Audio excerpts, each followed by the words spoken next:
नमस्कार, let's cook with Vaishu या चॅनलवर तुम्हा सर्वांचे स्वागत आहे. आज आपण बनवणार आहे झणझणीत डाळ चकोल्या. 2-3 दिवस सलग भाजीपोळी झाली की वाटतं वेगळं काहीतरी करावं, पण तरीसुद्धा पोटभरीचं काय करायचं? स्पेशली संध्याकाळच्या स्वयंपाकात असं पटकन होणारं काहीतरी पाहिजे असतं. म्हणून आपल्या प्रत्येक महाराष्ट्रीयन घरात केल्या जातात चकोल्या, ज्याला वरणफळ, डाळफळ अशी बरीच नावे आहेत. चकोल्या खरं तर केल्या तर सोप्या, पण निगुतीने केल्या तर छान दाटसर आणि एकसंध होतात. चला तर मग रेसिपीला सुरुवात करूया. त्यासाठी इथे मी 2 वाटी गव्हाचे पीठ घेतले आहे. त्यामध्ये मीठ आणि हळद टाकली आहे आणि पाणी टाकून त्याची छान कणिक भिजवून घ्यायची आहे. कणिक खूप घट्ट किंवा सैल पण करायची नाही. जशी आपण पुरीसाठी कणिक भिजवतो त्या प्रकारे आपल्याला इथे कणिक भिजवून घ्यायची आहे. हे बघा, इथे आपण अशा प्रकारे कणिक भिजवून घेतली आहे. त्याला थोडंसं तेल लावायचं आहे आणि कणिक छान मऊ करून घ्यायची आहे. इथे आपण कणिक छान मऊ करून घेतली आहे. आता त्यावरती झाकण ठेवून कणिक साईडला ठेवून द्यायची आहे. इथे मी 1 वाटी तूर डाळ घेतली आहे. तूर डाळ 2-3 पाण्याने स्वच्छ धुवून घ्यायची आहे. कुकरमध्ये तूर डाळ टाकायची आहे. डाळ टाकल्यानंतर त्यामध्ये 2 ग्लास पाणी टाकायचे आहे. नंतर त्यामध्ये हळद, मीठ आणि तेल टाकायचं आहे आणि कुकरचं झाकण लावून लो मिडियम फ्लेमवरती त्याच्या 3 ते 4 शिट्ट्या काढून घ्यायच्या आहे. तोपर्यंत खलबत्त्यामध्ये फोडणीसाठी लसूण आणि खोबरे ठेचून घ्यायचे आहे. हे बघा, इथे आपण लसूण आणि खोबरे ठेचून घेतलेले आहे. तोपर्यंत आपली डाळही छान शिजली आहे. नंतर डाळीमध्ये थोडंसं पाणी टाकायचं आहे आणि पळीने डाळ छान मॅश करून घ्यायची आहे. हे बघा, अशा प्रकारे इथे आपण डाळ छान मॅश करून घेतली आहे. नंतर आता आपण चकोल्या तयार करून घेऊ.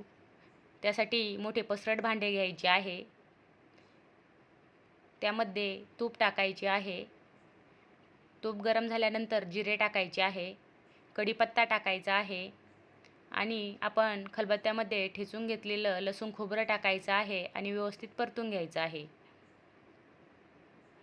लसूण खोबरं व्यवस्थित परतल्यानंतर त्यामध्ये आपण कट करून घेतलेले टोमॅटो टाकायचे आहे.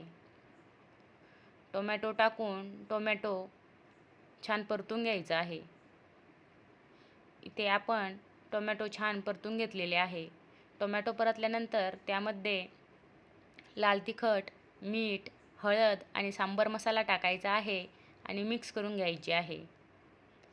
मिक्स केल्यानंतर मसाला 1 मिनिटभर छान परतून घ्यायचा आहे आणि मसाला परतल्यानंतर त्यामध्ये आपण मॅश करून घेतलेली डाळ टाकायची आहे. डाळ आणि थोडंसं पाणी टाकून ते व्यवस्थित मिक्स करून घ्यायचं आहे. हे बघा, इथे आपण डाळ आणि पाणी व्यवस्थित मिक्स करून घेतले आहे.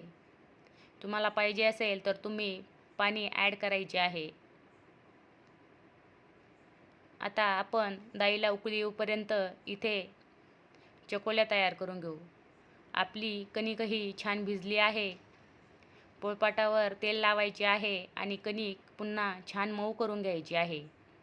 हे बघा, अशा प्रकारे मी इथे कणिक छान मऊ करून घेतली आहे. नंतर कणकेचा छोटासा गोळा काढायचा आहे आणि छान मऊ करून त्याची पोळी लाटून घ्यायची आहे. हे बघा, इथे मी पीठ लावून पोळी लाटत आहे. पोळी पातळ लाटायची आहे, त्यामुळे आपल्या चकोल्या लवकर शिजतात. तुम्ही जर पोळी जाड ठेवली तर चकोल्या शिजायला वेळही तेवढाच जास्त लागतो. हे बघा, इथे मी पीठ लावून अशा प्रकारे व्यवस्थित पोळी लाटून घेतली आहे. पोळी लाटल्यानंतर आपल्याला पाहिजे त्या आकारामध्ये इथे पोळी कट करायची आहे. मी पोळीचे असे लांब लांब काप कट करत आहे. नंतर तुम्हाला पाहिजे त्या आकारामध्ये त्याचे छोटे काप तयार करायचे आहेत. मी इथे अशा प्रकारे पोळी कट करून घेतलेली आहे. तुम्हाला पाहिजे असेल तर तुम्ही पुरीप्रमाणेही छोट्या छोट्या पुऱ्या लाटून त्याही वरणामध्ये सोडू शकतात. हे बघा, इथे मी अशा प्रकारे पोळी कट करून डाळीला उकळी आल्यानंतर त्यामध्ये अशा प्रकारे पोळी सोडून दिली आहे. अशा प्रकारे पोळीचे तुकडे डाळीमध्ये सोडायचे आहेत. इथे मी दुसरी पोळीही लाटून तयार केली आहे. हे बघा, अशा प्रकारे पोळी छान कट करायची आहे. पोळी कट करून पुन्हा ती डाळीमध्ये पोळीचे तुकडे सोडून द्यायचे आहेत. सर्व तुकडे पोळीमध्ये सोडून द्यायचे आहेत आणि ते व्यवस्थित मिक्स करून घ्यायचे आहे.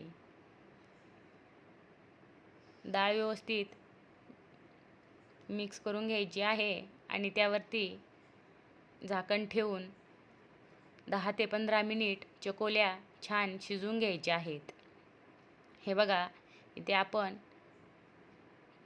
पोळीचे तुकडे डाळीमध्ये व्यवस्थित मिक्स करून घेतलेले आहे. आता झाकण ठेवून 10-15 मिनिट चकोल्या छान शिजवून घ्यायच्या आहेत. मध्ये मध्ये हलवून बघायचे आहे. आता 10-15 मिनिट झाले आहे. इथे आपल्या चकोल्या छान शिजल्या आहेत. त्यावरती कोथिंबीर टाकायची आहे. हे बघा, आपल्या चकोल्यांना दाटसरपणा कसा आला आहे ते. एकदम मऊसूद शिजलेले आहेत. एकदम गरमागरम चकोल्या तूप टाकून खायच्या एकदम छान लागतात. लहान मुलं तर खूप आवडीने खातात. घरामध्ये जर कुणी आजारी असेल तर तिखट न करता एकदम साध्या चकोल्या बनवायच्या आहेत. तोंडाला चव खूप छान येते आणि पोटही भरतं. म्हणून नक्की करून बघा आणि कशा झाल्या त्या मला कमेंट करून नक्की सांगा. रेसिपी आवडली असेल तर व्हिडिओला लाईक करा आणि चॅनल सबस्क्राईब करायला विसरू नका. पुन्हा भेटूया अशाच नवनवीन रेसिपींसोबत. धन्यवाद.